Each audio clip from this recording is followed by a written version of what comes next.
ஒன்று தேவைன்னு தமிழை காக்க முழக்கம் கேட்டதும் ஓடி வந்த இந்தி பெண்ணை கேள், நீ தேடி வந்த கோழையுள்ள நாடிதல்லவே என்று தமிழ்நாட்டிலே வீதிகளில் இறங்கி போராடி தன்னுடைய உயிரையும் தந்து தாய் தமிழை காத்து நாம் எல்லோரும் இன்னும் தமிழராய் தன்மான உணர்வோடு தலைநிமிர்ந்து நடைபோட காரணமான மொழிப்போர் தியாகிகளுக்கு வீர வணக்கம். வீழ்வது நாமாக இருப்பினும் வாழ்வது தமிழாக இருக்கட்டும். உடல் மண்ணுக்கு உயிர் தமிழுக்கு என்று வாழ்ந்து மறைந்த மொழிப்போர் மறவர்களுக்கு வீர வணக்கம்.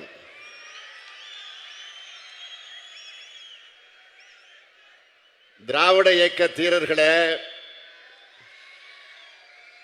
நீங்க உருவாக்கி கொடுத்த நிலத்துல தான் நாங்க வாழறோம்.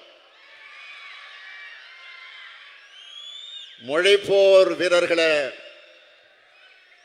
உங்க மூச்சு காற்று தான் இப்போ எங்களை இயக்கிக்கிட்டு இருக்கு.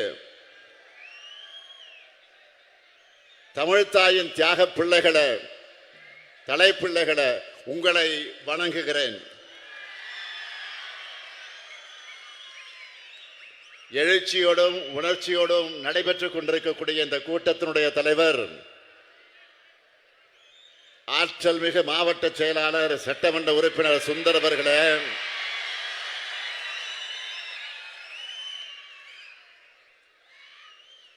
மேடையில் அமர்ந்திருக்கக்கூடிய காஞ்சிபுரம் வடக்கு மாவட்ட கழகத்துடைய செயலாளர் மாண்புமிகு அமைச்சர் அருமை நண்பர் அன்பரசன் அவர்களே, நாடாளுமன்ற உறுப்பினர் செல்வம் அவர்களே, சட்டமன்ற உறுப்பினர் எழிலரசன் அவர்களே, வணக்கத்திற்குரிய மேயர் மகாலட்சுமி யுவராஜ் அவர்களே, மற்றும் இயக்கத்தினுடைய முன்னோடிகளை, மாவட்ட மாநகர கழக நிர்வாகிகளை, ஒன்றிய நகர பகுதி பேரூர் உள்ளிட்ட கழக அமைப்புகளின் நிர்வாகிகளை, கிளைக்கழக வார்டு கழகத்தினுடைய செயலாளர்களை, கழக முன்னோடிகளை, அனைத்து அணிகளின் நிர்வாகிகளை, ஈட்டி முனைகளாக இருக்கக்கூடிய நாட்டின் திருப்பு முனைகளாக இருக்கக்கூடிய ஈடு இணையற்ற இளைஞரணியின் தம்பிமார்களே, தலைமை செயற்குழு பொதுக்குழு உறுப்பினர்களே, உள்ளாட்சி அமைப்புகளின் பிரதிநிதிகளை, நிறைவாக நன்றி உரையாற்ற இருக்கக்கூடிய மாநகர செயலாளர் தமிழ்ச்செல்வன் அவர்களே, என் உயிரோடு கலந்திருக்கக்கூடிய நம்முடைய முத்தமிழறிஞர் தலைவர் கலைஞர் அவர்களின் உயிரினும் உயிரான அன்பு உடன்பிறப்புக்களை, உங்கள் அனைவருக்கும் என்னுடைய அன்பான வணக்கம். ஆண்டுதோறும் இந்த ஜனவரி 25ஆம் நாளை மொழிப்போர் தியாகிகளை நினைவுகூர வகையில வீர வணக்க நாளாக நாம் கடைபிடிச்சுக்கிட்டு வரோம். இன்று தமிழ்நாடு முழுவதும் மொழிப்போர் தியாகிகள் கூட்டம் இதே போல நடந்து கொண்டிருக்கிறது. நான் காஞ்சி மாநகருக்கு வந்திருக்கிறேன். சாதாரண காஞ்சிக்கா வந்திருக்கிறேன்? பேரறிஞர் அண்ணாவை தந்த காஞ்சிக்கு வந்திருக்கிறேன்.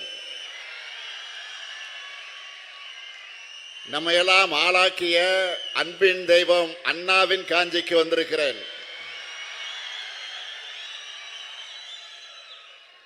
அஞ்சி அஞ்சி வாழ்ந்த தமிழ் சமூகத்தை பார்த்து ஏ தாழ்ந்த தமிழகமனே என்று கேட்டு இனவுணர்வை ஏற்படுத்தின அண்ணன் பிறந்த மண்ணுக்கு, இந்த காஞ்சி மண்ணுக்கு வந்திருக்கிறேன்.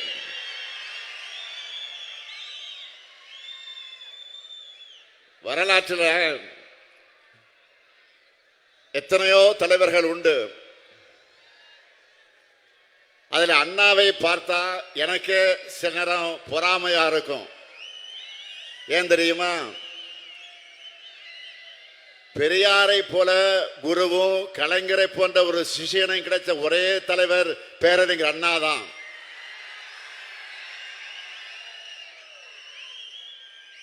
எல்லா தாயும் தன்னுடைய பிள்ளைக்கு பேர் வைப்பாங்க. ஆனா நம் தாய் நாட்டுக்கு தமிழ்நாடுன்னு பேர் வச்ச தலைமகன் பேரறிஞர் அண்ணா தான். அப்படிப்பட்ட அண்ணாவின் ஊர்ல அவர் உருவாக்கிய திராவிட முன்னேற்ற கழகத்தின் தலைவரா இந்த முத்துவேல் கருணாநிதி ஸ்டாலின் பேசுறது எனக்கு கிடைச்ச பெருமை.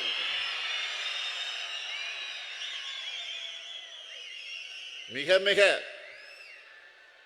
உணர்ச்சி மயமான மனநிலையில இங்க உங்க முன்னால நான் நின்றுகிட்டு இருக்கேன். என்னோட அரசியல் பயணத்துக்கு எத்தனையோ உந்து சக்திகள் இருக்கலாம். ஆனா எல்லாவற்றுக்கும் சிகரம் வச்சது போல இருந்த உந்து சக்தி எதுன்னு கேட்டா அது இந்த காஞ்சி நகரம் தான். என்னுடைய 13 வயசுல கோபாலபுரம் இளைஞர் திமுக அமைப்பை ஏற்படுத்தி பல நிகழ்ச்சிகளை நான் நடத்தி கொண்டிருந்தது எல்லாருக்கும் தெரிஞ்சதுதான். அந்த வகையில் 1971ஆம் ஆண்டு பேரறிஞர் அண்ணா துயில் கொண்டிருக்கக்கூடிய நினைவிடத்தில் மலர் வளையம் வச்சு வணங்கி அங்கிருந்து அண்ணா ஜோதியை கையில ஏந்தி தொடர் ஓட்டமா புறப்பட்டு காஞ்சிபுரத்தில் நடந்துகிட்டு இருந்த திமுக மாநாட்டு மேடையில தலைவர் கலைஞருடைய கரத்தில் கொண்டு வந்து நான் அண்ணா ஜோதியை ஒப்படைச்சேன். அப்போ நம்முடைய தலைவர் கலைஞருக்கு பக்கத்தில் அன்றைய பொதுச் செயலாளர், நாவலர், கழக பொருளாளர் எம்ஜிஆர் அவங்க 2 பேரும் பக்கத்தில் இருக்கிறாங்க. கையில அண்ணா சுடரேந்தி என்று தொடங்கின ஓட்டம் தான் இப்ப வர ஓயல. அதே காஞ்சிக்குத்தான் இன்னைக்கு மொழிப்போர் தியாகிகளுக்கு வீர வணக்கம் செலுத்த வந்திருக்கிறேன். மொழிப்போர் தியாகிகள் நினைச்சால, அவங்க பேரை சொன்னால உணர்ச்சி பொங்குது, உடல் நடுங்குது. 1938ஆம் ஆண்டிலே தமிழ்நாட்டு பெண்கள் மாநாடு முடிந்து மறுநாள் மொழிப்போர் களத்தினுடைய முதல் வீராங்கனையா பெண்களை அணி திரட்டி போராடினார் வீர தமிழன்னை தருமாம்பாள். 25/1/1964 தீக்குளித்து இறந்து மொழிக்காக உயிரை கொடுத்த இளைஞன் கீழப்பழுவு சின்னசாமி கழகத்துடைய தொண்டன். 1965ஆம் ஆண்டு ஜனவரி 25 சென்னை கோணம்பாக்கத்திலே சிவலிங்கம் என்ற 21 வயது இளைஞரும் தீக்குளிச்சார். அவர் திராவிட முன்னேற்ற கழகத்தினுடைய நுங்கம்பாக்கம் பகுதி கழகத்துடைய பொருளாளர். அதற்கு மறுநாள் விருகம்பாக்கம் அரங்கநாதன் தீக்குளிச்சார். அவர் ஒன்றிய அரசினுடைய தொலைபேசி துறையினுடைய ஊழியர், திமுகவுடைய தொண்டர். இந்த அரங்கநாதன் பேர்ல தான் சென்னை தியாகராய நகர்ல அரங்கநாதன் சுரங்கப்பாதை அங்கே இருந்து இருக்கிறது. அதை அமைத்தவர் தலைவர் கலைஞர். 27/1/1965 சிதம்பரத்தில் நடந்த துப்பாக்கிச் சூட்டில் வீர தியாகியானார் அண்ணாமலை பல்கலைக்கழக பிஎஸ்சி மாணவன் சிவகங்கை ராஜேந்திரன். 18 வயசேயான அந்த மாவீரனுக்கு அண்ணாமலை பல்கலைக்கழக வாசல்ல சிலை அமைக்கப்பட்டிருக்கு. அந்த சிலையை திறந்து வைத்தவர் தலைவர் கலைஞர். கோவை பிஎஸ்சி பொறியியல் கல்லூரியுடைய மாணவனாக பீளமேடு தண்டபாணி 1965 பிப்ரவரியில் நஞ்சுண்டு இறந்தார். விஷத்தை அறிந்து இறந்திருக்கிறார். அதே பிப்ரவரி மாதம் சத்தியமங்கலம் முத்து என்ற திமுக தொண்டர் தீக்குளிச்சார். ஐயம்பாளையம் ஆசிரியர் வீரப்பன் 11/2/1965 தீக்குளிச்சார். திமுகவை சேர்ந்த இவர் அந்த பகுதியில் இளைஞர் மன்றத்தை நடத்தினவர். கீரனூரை சேர்ந்த முத்து 1965 பிப்ரவரி மாதம் நஞ்சுண்டு இறந்து போனார். 22 வயதான விராலிமலை சண்முகம் என்கின்ற திமுக தொண்டர் 25/1/1965 விஷத்தை அறிந்து இறந்து போயிருக்கிறார். அவர் ஒரு மளிகை கடையினுடைய ஊழியர். திருச்சி பாலக்கரையில்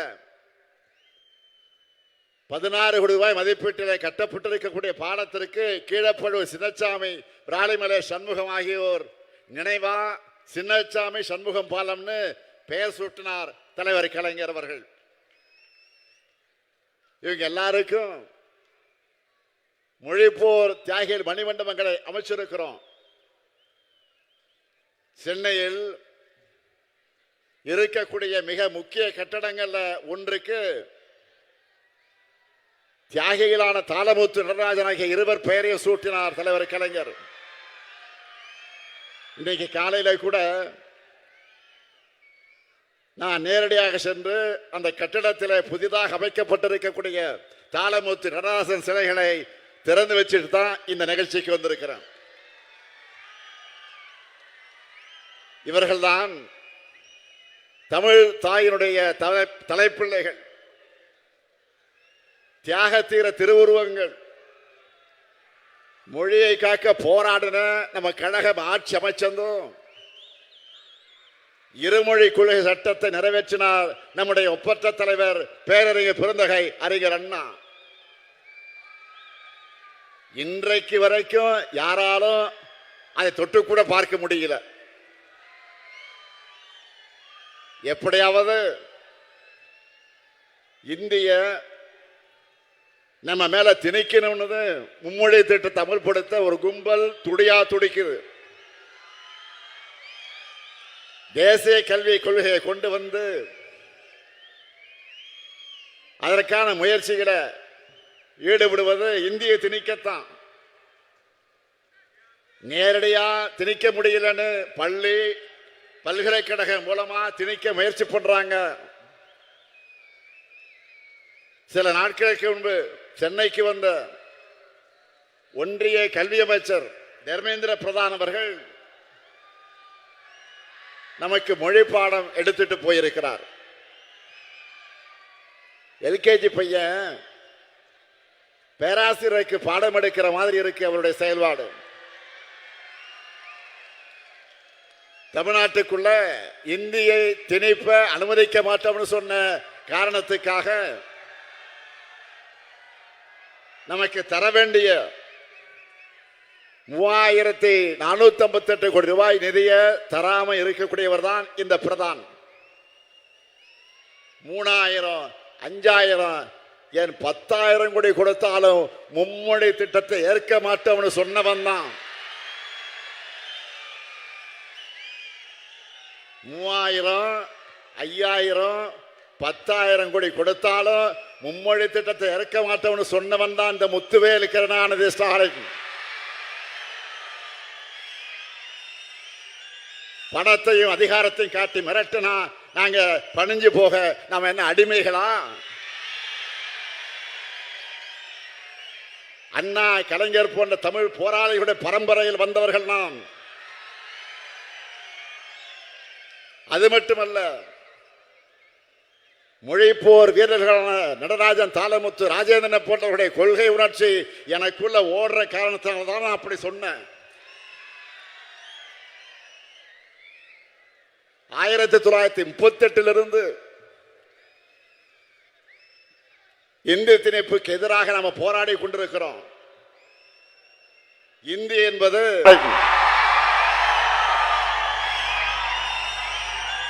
பணத்தையும் அதிகாரத்தையும் காட்டி மிரட்டினா நாங்க பணிஞ்சு போக நாம என்ன அடிமைகளா? அண்ணா, கலைஞர் போன்ற தமிழ் போராளிகளுடைய பரம்பரையில் வந்தவர்கள் நாம். அது மட்டுமல்ல, மொழிப்போர் வீரர்களான நடராஜன், தாளமுத்து, ராஜேந்திரன் போன்றவருடைய கொள்கை உணர்ச்சி எனக்குள்ள ஓடுற காரணத்தால் தான் நான் அப்படி சொன்னேன். 1938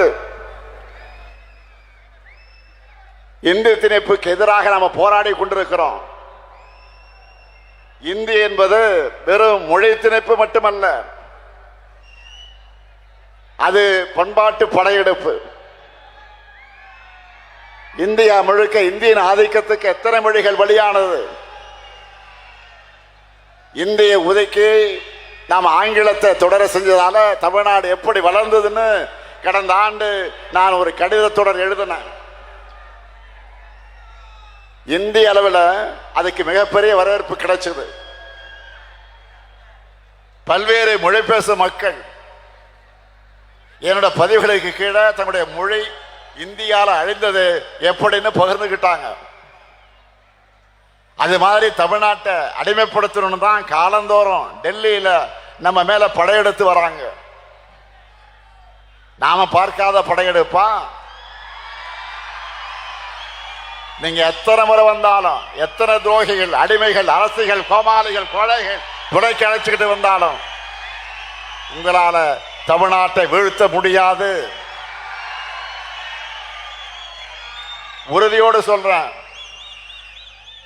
டபுள் என்ஜின் சொல்லி வடமாநில மக்களை ஏமாற்றி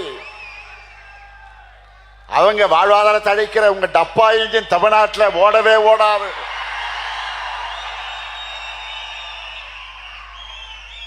ரெண்டாயிரத்தி 21 பெற்ற தோல்வியிலிருந்து எந்த பாடமும் கத்துக்காம மறுபடியும் கொத்தடிமை கூட்டமான அதிமுகவின் தோல்ல வந்து பாஜக வருது. இங்க சுந்தர் பேசுகிற போது சொன்னார,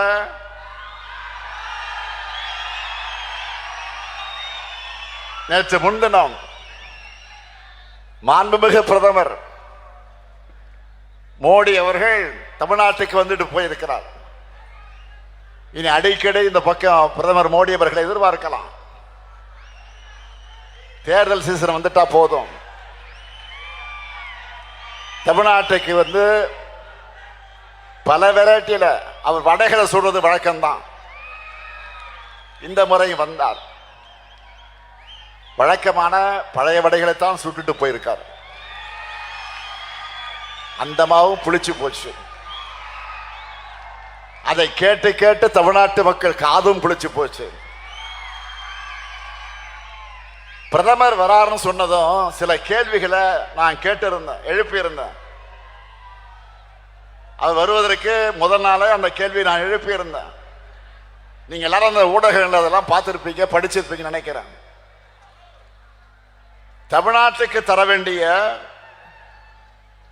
3548 கோடி ரூபாய் கல்வி நிதி எப்ப வரும்? தொகுதி மறுவரையில தமிழ்நாட்டின் தொகுதி அளவு குறைக்கப்படாத இந்த உறுதிமொழி உங்க வாயிலிருந்து எப்ப வரும்? பாஜகவின் முகவர் போல செயல்படுகிற ஆளுநருடைய அராஜகம் எப்ப முடிவுக்கு வரும்? ஒன்றிய பாஜக அரசிடமிருந்து தமிழுக்குரிய ஒதுக்கீடு நிதி ஒதுக்கீடு எப்போ வரும்? 100 நாள் வேலை திட்டத்துக்கு பதிலாக மாநிலங்கள் மேல நிதி சுமை ஏற்றி ஊரக மக்கள் வாழ்வாதாரத்தை ஒழிச்சு கட்டக்கூடிய புதிய திட்டம் எப்போ கைவிடப்படும்?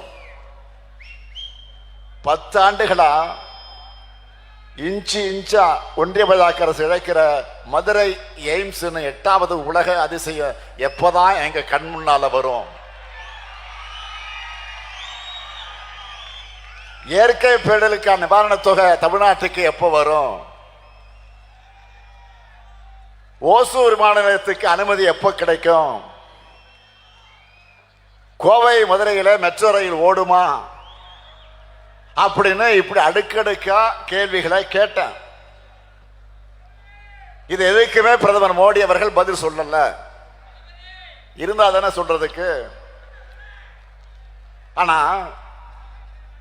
தேர்தல் குறித்த தன்னுடைய கற்பனைகளை பேசிட்டு போயிருக்கிறார். மாண்புமிகு பிரதமர் அவர்களே, கடந்த நாடாளுமன்ற தேர்தல் நினைவு இருக்கா? உங்களுக்கு ஒரு தொகுதி கூட கிடைக்கவில்லை. தமிழ்நாட்டுக்கு நீங்க எத்தனை முறை வந்து பிரச்சாரம் பண்ணீங்க? அதுக்கு பரிசா முழுமையான தோல்வியை தமிழ்நாட்டு மக்கள் உங்களுக்கு பரிசா கொடுத்தது மறந்து போச்சா? உங்க பக்கத்துல ஒருத்தர் உட்கார்ந்து இருந்தாரு, அவர் என்ன வெறும் பழனிசாமின்னு நினைச்சிட்டீங்களா? சாதா பழனிசாமி அல்ல, தி கிரேட் 10 தோல்வி பழனிசாமி. 2019 இருந்து எல்லா தேர்தலையும் தோல்வியை தவிர எதுவும் காணாத மாவீரர். இப்படி ஒரு ஃபெயிலியர் கும்பல சேர்ந்து கொள்கையால இணைந்திருக்கக்கூடிய திமுக கூட்டணி வீழ்த்த போறாங்களாம். தமிழ்நாட்டை என்டிஏவை வளர்க்க போறாங்களாம். என்டிஏ அரசு வரப்போகுதான், வளர்க்க பாடுபட போகுதான். இது எப்படி பிரதமரால் சிரிக்காம சொல்ல முடியுது? நல்லா கவனிங்க. அதிமுக அரசு இல்ல, அவங்களே என்டிஏ அரசுன்னு தான் சொல்றாங்க. இப்போ நீங்க வந்து வந்து வளர்க்கிற நிலையில நாங்க இருக்கிறோம். தமிழ்நாடு ஏற்கனவே வளர்ந்துதான் இருக்கு, நாளும் வளர்ந்துகிட்டே இருக்கு. இது நீங்க கெடுக்காம இருந்தாலே போதும். தமிழ்நாடு பொருளாதாரத்துல, தொழில் முதலீட்டுல, கல்வியில, வேலை வாய்ப்புல, மருத்துவத்துல, சமூக வளர்ச்சி குறியீடுகள்ல வளர்ந்திருக்கு. அது ஒன்றிய அரசாலேயே மறைக்கவோ மறுக்கவோ முடியாத அளவுக்கு வளர்ந்திருக்கு. உங்க புள்ளி விவரங்கள் அதைத்தானே சொல்லுது. பிரதமர் அவர்களே, தமிழ்நாட்டை அழிக்கும் உங்க எண்ணம் பலிக்காது. பக்தர்கள் மணமகள் கூடிய ஆட்சியை நடத்துகிறோம். நம்ம காஞ்சிபுரம் கோயில்கள் நிறைந்த நகரம். இங்க குழப்பம் ஏற்படுத்த நினைச்சா அந்த எண்ணம் நிறைவேறாது. நாடும் நாட்டு மக்கள் அமைதியாக வாழுகிற இந்த நிலை சிலருக்கு பிடிக்கல. ஏன் நாட்டினுடைய பிரதமரை இந்த நோக்கம் கொண்டவராக இருப்பது அவர் வகிக்கக்கூடிய பதவிக்கு அழகல்ல. தமிழ்நாட்டில் போதை மருந்து நடமாட்டம் அதிகமாயிடுச்சுன்னு பொதுவா பிரதமர் பதவியிலிருந்து அவர் பேசிவிட்டு செல்வது சரியல்ல. நாடு முழுக்க கடந்த 5 ஆண்டுகள்ல துறைமுகங்கள் வழியா கடத்தப்பட்ட 11,311 கோடி ரூபாய் அளவிலான போதைப் பொருள் பிடிபட்டிருக்குன்னு ஒன்றிய அரசு தெரிவிச்சிருக்கு. அதுல பெரும்பாலானவை குஜராத் மற்றும் மகாராஷ்டிரா மாநில துறைமுகங்கள் தான் சிக்கி இருக்கு. இந்த மாநிலங்களை யார் ஆட்சி செய்யறாங்க? திமுகவா? இல்லையே, உங்க ஆட்சி தான் நடக்குது. டபுள் இன்ஜின் சொல்ற டப்பா இன்ஜின் தானே ஓடுதுங்க.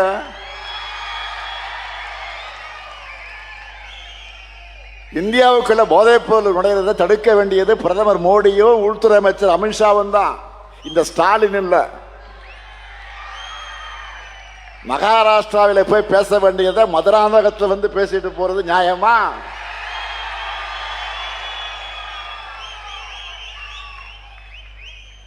அடுத்து தமிழ்நாட்டில் பெண்களுக்கு பாதுகாப்பு இல்லைன்னு இதை வேற பிரதமர் அவர்கள் சொல்லிட்டு போயிருக்காரு.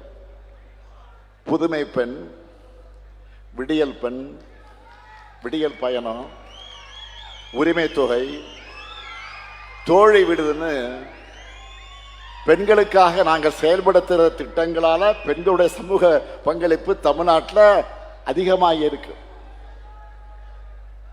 அதிகமான மாணவிகள் கல்லூரிகளுக்கு வந்து படிக்க வர்றது தமிழ்நாட்டில் தான்.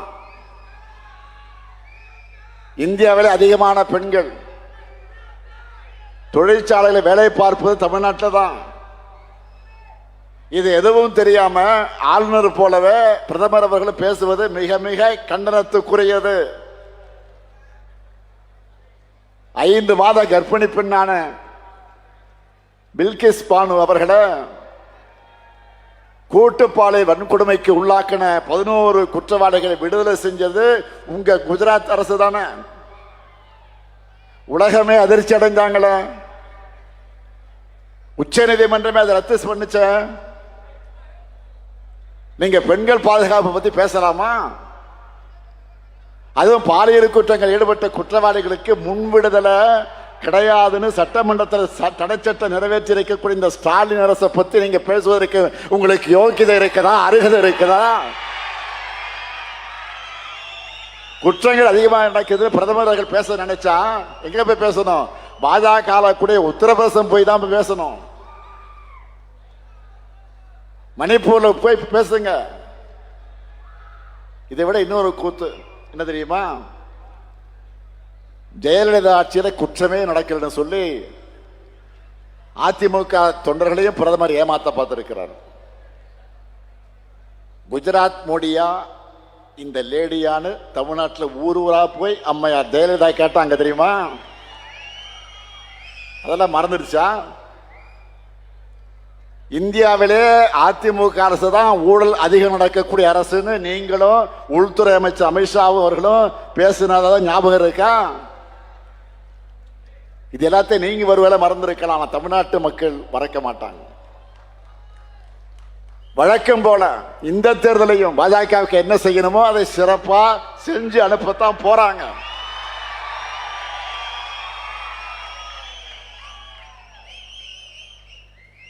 மோடி அவர்கள் இந்த மண்ணில் கால் வச்சதுமே உதயசூரியனே மறைஞ்சிடுச்சான், மழை வந்துடுச்சான். கோமாளிகளை இப்ப கூட மழை வந்திருக்கு. சொல்றது யாரு? நம்ம பழனிசாமி, 10 தோல்வி 30 சாமி. வாழ்க்கை முழுக்க கால்களை மட்டுமே பார்த்துட்டு இருந்தா சூரியன் எப்படி தெரியும்? பழனிசாமி அவர்களே, பழனிசாமி அவர்களே, வாழ்க்கை முழுவதும் காலையே பார்த்துக்கிட்டு இருந்தா சூரியன் எப்படி உங்களுக்கு கண்ணுக்கு தெரியும்? ஒரு முறை ஆச்சு தலை நிமிர்ந்து பாருங்க, அப்பதான் சூரியனுடைய இருப்பும் பவரும் உங்களுக்கு தெரியும். தமிழ்நாட்டுக்கு ஒன்றிய பாஜக அரசு தொடர்ந்து செஞ்சுட்டு வரக்கூடிய வஞ்சகத்தை தட்டி கேட்கக்கூடிய துணிச்சலும் முதுகெலும்பும் திராவிட முன்னேற்ற கழகத்திற்கு மட்டும்தான் இருக்கு.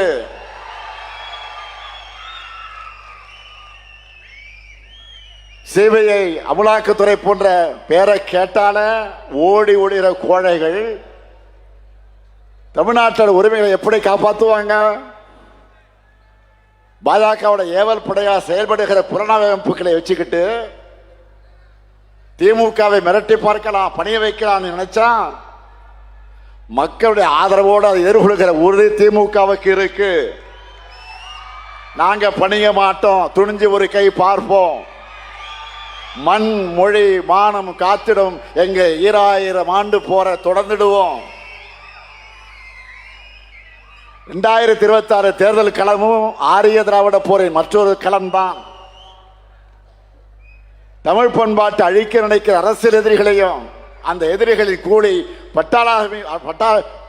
பாட்டாளாகி இருக்கக்கூடிய அடிமைகளை எதிர்கொண்டு வெற்றியை உறுதி செய்யக்கூடிய களம்தான் இந்த களம். பேரறிஞர் அண்ணா பிறந்த அந்த காஞ்சி மண்ணிலிருந்து நான் சொல்லிக்கொள்ள விரும்புவது, கழக உடன்பிறப்புகளே, கூட்டணி தோழர்களே, தோழமை இயக்கத்தவர்களே, உங்கள் பரப்புரையை இன்றே தொடங்குங்க. 5 ஆண்டுகளா நம்ம மக்களுக்கு செஞ்சுட்டு வர நலத்திட்டங்கள் தொடரணும்னா திராவிட மாடல் அரசு தொடரணும். உத்தரப்பிரதேசம் போல, மணிப்பூர் போல தமிழ்நாடு வன்முறை காடாகாம தடுக்கப்படணும். திராவிட மாடல் அரசு தொடர கழகம் 7வது முறையாக ஆட்சி அமைக்க மொழிப்போர் தியாகத்தின் மீது உறுதி எடுப்போம். பேரறிஞரை தந்த அண்ணாவின் காஞ்சியில இருந்து நான் உறுதியாக சொல்லுகிறேன், டெல்லியின் ஆதிக்கத்திற்கு தமிழ்நாடு என்றொக்கும் தலை குனியாது. மீண்டும் சொல்லுகிறேன், டெல்லியின் ஆதிக்கத்திற்கு தமிழ்நாடு என்றும் தலை குனியாது. தீ பரவட்டும், வெல்வோம் ஒன்றாக. நன்றி, வணக்கம்.